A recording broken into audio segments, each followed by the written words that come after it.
পরিস্থিতি কি হতে যাচ্ছে, ডিসেম্বরে ইলেকশন হচ্ছে নাকি জুনে, এসব নিয়ে কথা বলার জন্য আজ আমাদের সঙ্গে রয়েছেন ডক্টর মোহাম্মদ ইউনূস। ডক্টর মোহাম্মদ ইউনূস, আপনাকে আমাদের অনুষ্ঠানে স্বাগত জানাই। আমরা আপনাকে ধন্যবাদ জানাই আমাদেরকে সময় দেওয়ার জন্য।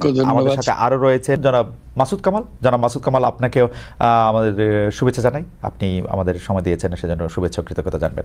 আমি আমি আমি একটি প্রশ্ন দিয়ে আসলে প্রথমে আপনাদের দুজনের কাছ থেকে জানতে চাই, ইলেকশন কবে হবে বলে আপনি মনে করেন? ডিসেম্বরে, ফেব্রুয়ারিতে? তো আগামী সপ্তাহে যদি তারেক রহমান এসে বলে যে আমি ইলেকশন চাই এবং ডিসেম্বরের মধ্যে চাই, যদি বলে, আপনি নিশ্চিত থাকেন ইলেকশন ডিসেম্বরে হবে।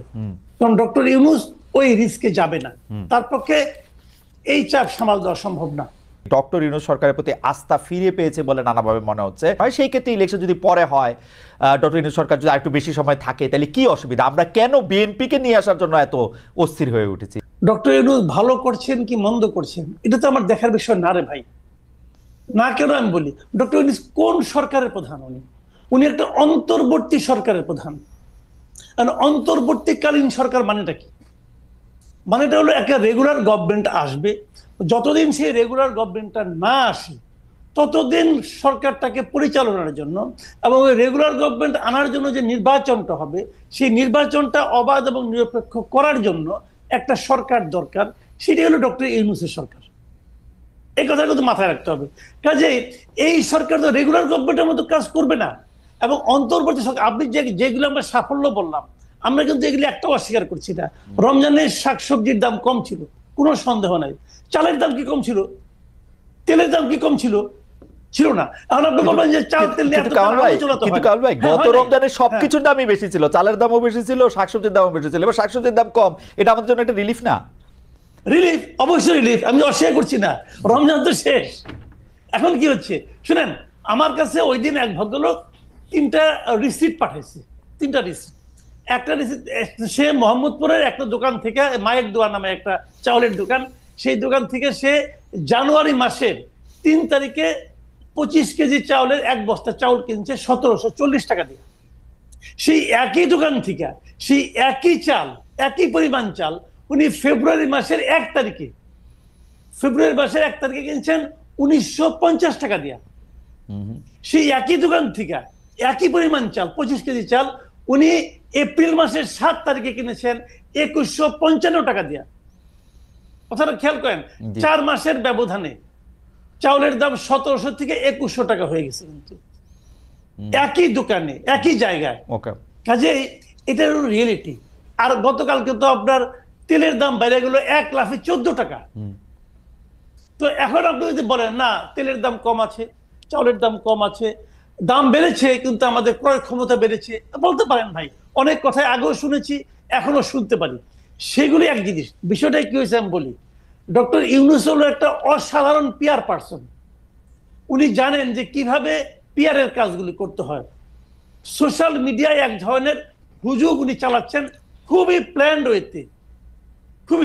কিন্তু একটা কথা মাথায় রাখতে হবে ভাই, মাথায় রাখেন, যারা সোশ্যাল মিডিয়ায় এগুলি করে তারা কিন্তু বাজার করে না। বাজার করে বাবা, রান্না করে মা, ছেলে খায় আর খেতে খেতে স্ট্যাটাস দেয়। এটা মাথায় রাখতে হবে ভাই। এটাই বাংলাদেশে এখন হচ্ছে। কি হচ্ছে বাবাকে জিজ্ঞাসা করেন যে বাজার করতে যে তার কি হয়েছে। আমি কিন্তু বাজার করি না কামাল ভাই, আমি গত পরশুদিন বলি আপনাকে, গত পরশুদিন আমি এমন কোন সবজি পাই নাই যার দাম 80 টাকার কম। আমি পাই নাই ভাই, আমি নিজে কিনেছি। আমি কিন্তু একজনের কাছে শুনে বলতেছি না।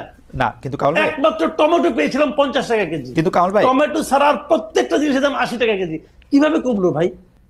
হাসিনা সরকার তো আমার কল্পনার চেয়েও খারাপ সরকার ছিল। তাদের দৌরাত্ম, তাদের দাপট, তাদের অনিয়ম, দুর্নীতি, এইটার সঙ্গে আমি পুরো সরকারকে তুলনা করবো না। সেটা এক জিনিস। ওইখান থেকে আমরা মুক্তি পেয়েছি। মুক্তি পাওয়া মানে এইটা এখন যে পেয়েছি এটাই যে আমাদের প্রাপ্তি, এটাই যে আমাদের প্রত্যাশা, তা কিন্তু নয়। আমরা কেউ নিয়মতান্ত্রিক সরকার চাই। কেন চাই সেটা আমি বলি। কোন আপনি যতক্ষণ পর্যন্ত আপনাকে রেগুলার পলিটিক্যাল গভর্নমেন্ট না আসবে, ততক্ষণ পর্যন্ত এই দেশে কোনো বিনিয়োগ আসবে না। আপনি সিঙ্গাপুর থেকে স্মার্ট লোক নিয়ে আসেন আর 41,000 উপরে থেকে ঝাঁপ দেওয়া লোককে নিয়ে আসেন, ভাই কোনো লাভ হবে না। উনি ওই মানে একটা অনুষ্ঠানে পরিচালনা করবেন, টুকটাক ইংরেজি বলবেন, হয়ে গেল। স্মার্টলি হাঁটবেন, হয়ে গেল। বিনিয়োগ আসবে না ভাই। পলিটিক্যাল গভর্নমেন্ট ছাড়া রেগুলার গভর্নমেন্ট যারা বিনিয়োগ করবে তারা কিসের উপর ভরসা করে করবে না। কাজে আপনি সেজন্য আপনার এখানে একটা রেগুলার পলিটিক্যাল গভর্নমেন্ট আসতে হবে। কথা বলছি, ডক্টর ইউনূস যদি ভালো হয় উনি এই ক্যাবিনেট নিয়ে ইলেকশন করুক না, অসুবিধাটা কি আছে?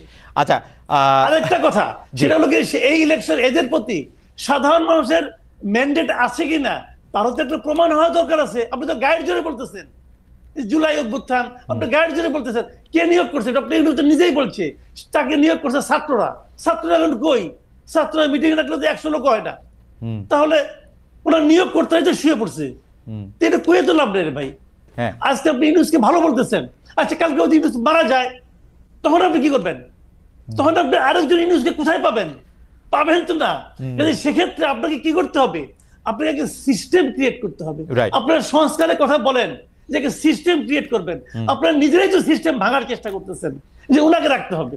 কেন? উনার যদি জনগণের সমর্থন থাকে তাহলে উনি তো একটা পার্টির সঙ্গে আছেন অথবা পরোক্ষভাবে আছেন, উনি প্রকাশ্যে চলে আসেন, ওই পার্টির নেতৃত্ব দেন, ইলেকশন করেন। যদি জনগণ আপনাকে চায় আপনি নির্বাচিত হবেন। ওনার তো টাকার অভাব নাই। 666 কোটি টাকা তো কয়েকদিন আগে মাফ করে নিচ্ছেন, টাকার তো অভাব নাই রে ভাই। ওই টাকা দিয়ে ইলেকশন করেন না, অসুবিধাটা কি? যদি এখন নির্বাচন হয়, ধারণা করে না হয় যে বিএনপি ক্ষমতায় আসবে, সব দিক থেকে বিএনপির প্রতি কিন্তু একটা আক্রমণের চেষ্টা আছে এবং বিএনপিও সেই চেষ্টাটা মানে সেই গোবর গু গায়ে মেখে আরো গোবর গু উৎপাদন করার ব্যাপারে তারা নিজেরাও বেশ সচেষ্ট আছে। আপনি যদি বিএনপির প্রসঙ্গটা একটু বলেন। বিএনপি রাজনীতিটা না আমি ঠিক বুঝি না। এটা হলো আমি আগে যেমন ধরেন আপনার আওয়ামী লীগের আমলে তারা যে রাজনীতিটা করতেন সেটাও অতটা বুঝতাম না।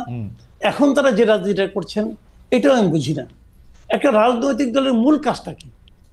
একটা রাজনৈতিক দলের মূল কাজ হলো দেশের সংখ্যাগরিষ্ঠ জনগণের যে চিন্তা, সেই চিন্তাটাকে ধারণ করা এবং সেই অনুযায়ী কাজ করা। এটা হলো একটা রাজনৈতিক দলের মূল কাজ। এখন বিএনপি কি চায়? বিএনপি, আমি খুব একটা ছোট্ট একটা এক্সাম্পল দিয়ে বলি। বিএনপি বলছে যে নির্বাচন দেন, এটা তো বলছে তারা নানা ভাবে বলছে, কখনো সরাসরি বলছে, কখনো আরে ঠারে বলছে তো। এবং সরকার তাদের এই চাওয়ার জন্য একটুও তার সিদ্ধান্ত থেকে সরে আসে নাই। সিদ্ধান্তটা কি সরকার নেবে যে কবে নির্বাচন হবে কি না হবে? না, সরকারকে সেই ম্যান্ডেট দেওয়া হয় নাই।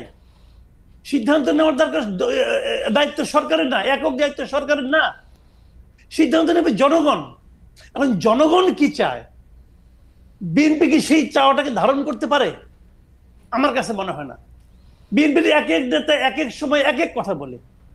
কখনো বলে এই সরকারকে আমরা শেষ পর্যন্ত সমর্থন দিব, আবার সরকারের সঙ্গে তার নির্বাচন বলে যে না, নির্বাচনের ব্যাপারে আমি একমত না। আবার আরেক নেতা দেখলাম বলে যে আমরা প্রতিদিন বলবো আপনারা অনির্বাচিত ম্যান্ডেট প্রাপ্ত না, এগুলি বলে। মানে এই সমস্ত কথার মানে নানা রকম কথামালা দেখি আমরা। বাট আমি আপনাকে সিম্পলি বলি, এই দেশের মানুষ বিএনপি কি না চায় আমি জানি না, আমার জানার দরকার নাই। কে নির্বাচন হলে বিএনপি আসবে না, আওয়ামী লীগ আসবে না, জামাত আসবে না, ছাত্ররা আসবে না, ডক্টর ইউনূস আসবে, এটা নিয়ে আমার কোনো মাথা ব্যথা নাই। আমার কথাটা হলো আমি আমার ভোটটা দিতে চাই। 30 বছর হয়ে গেছে ভাই, 35 বছর হয়ে গেছে একটা মানুষের, সে জানে না ভোট কিভাবে দিতে হয়, জাতীয় নির্বাচনে কিভাবে ভোটটা দিতে হয় সে এইটা জানে না। সেই লোকের কাছে কিন্তু তারেক রহমানের কোনো ফ্যাক্টর না, তার কাছে ইউনূসের কোনো ফ্যাক্টর না, তার কাছে ওই ডাক্তার শফিকুল ইসলামের কোনো ফ্যাক্টর না। তার কাছে ফ্যাক্টর হলো যে আমি আমার ভোটটা দেব, তারপর সম্মিলিত জনগণ যেটা চাইবে সেটাই হবে, ম্যাক্সিমাম মানুষ যেটা চাইবে সেটাই হবে। কামাল ভাই, আমি যদি একটু তর্কের জন্য একটু বলি, এই জনগণ যেটা চায় এটা আপনি কেমনে জানেন? আমি তো জনগণ, আমি যেটা চাই। কিন্তু এরকম জনগণ তো অনেকে আছে যারা যারা যারা যারা না, এরকম জনগণ তো নিশ্চয়ই আপনি দেখছেন যারা চায় যে ডক্টর ইউনূস থাকুক। এরকম জনগণ তো আপনি দেখছেন খালি ডক্টর তারেক মানে জনাব তারেক রহমান আইসা পয়সা পড়ুক এটা চায়, কোন ধরনের পরীক্ষার মধ্যে দিয়ে চায়। নাম বলি, তারেক রহমান কি ভোট ছাড়া এসে বসে পড়তে চায়? না, তারেক রহমান চায় না, কিন্তু জনগণ তারেক রহমানরে চায়, চাইতে পারে, এটা তার ব্যাপার। এবং জনগণ শেখ হাসিনারও, অনেক জনগণ শেখ হাসিনারও চাইতো। আমি বলি চাইতো। জনগণ কি ভোট চাই কিনা সেটা বলেন। আপনি দেশের একজন লোককে নিয়ে আসেন না যে বলে আমি ভোট চাই না, আনেন না আপনার ভাই। এত সহজ, মানুষ ভোটটা চায় যে আমি ভোট দেব। ভাই আমি তো টেলিভিশনে দেখলাম অনেক লোক কইতেছে যে ইউনূস চাই, ইউনূস চাই, ইউনূস চাই। আমি তো টেলিভিশনে দেখলাম একজন ক্লেরিক চূড়ান্ত মানে উত্তেজনার মধ্যে বলতেছে যে ইউনূস সাহেব ভোটের মাধ্যমে আসুক না, আমার তো কোনো না নাই। না, ভোটের মাধ্যমে আসতে পারবে না। আপনি আমাকে বলেন ভোট ছাড়া গণতন্ত্র হয়, এটা পৃথিবীর কোথায় আছে রে ভাই? আমার স্যার তো বললেন যে ভোট গণতন্ত্র, আমার স্যার তো বলছেন যে ভোটই গণতন্ত্রের একমাত্র উপায়, এটা ভাবলে তুমি ভুল করবা খালেদ। আচ্ছা, এটা একমাত্র উপায় না, দুই মাত্র উপায়টা কি আছে বলুক না আমাকে। দুই মাত্র উপায়, গণ-অভ্যুত্থান একটা ম্যান্ডেট, গণ-অভ্যুত্থান একটা ম্যান্ডেট। দ্বিতীয় উপায়টা কি? গণ-অভ্যুত্থান। ভোট ছাড়া গণতন্ত্রের দ্বিতীয় উপায়টা কি? কারণ ভাই গণ-অভ্যুত্থান আরেকটা ম্যান্ডেট, আরেকটা উপায়। গণ-অভ্যুত্থান তো গণতন্ত্র না। গণ-অভ্যুত্থান দিয়ে আমরা যাদেরকে বসাইছি তারা ক্ষমতায় থাকুক, এটা আমাদের চাওয়া, এটাই গণতন্ত্র। শুনেন, গণ-অভ্যুত্থানটা হলো একটা শক্তি প্রদর্শনের খেলা। জি, আমি শক্তি দিয়ে, আমার সঙ্গে অনেক লোক আছে, অনেক লোকের শক্তি একত্রিত হয়ে তোমাকে প্রেসার দিয়ে তোমাকে আমি নামাই দিছি, এটা হলো গণ-অভ্যুত্থান। আর গণতন্ত্র হলো সবচেয়ে যার শক্তি কম, যে নিরীহ মানুষটা, সেও সংগোপনে যে নিজের মতটা প্রকাশ করতে চায়।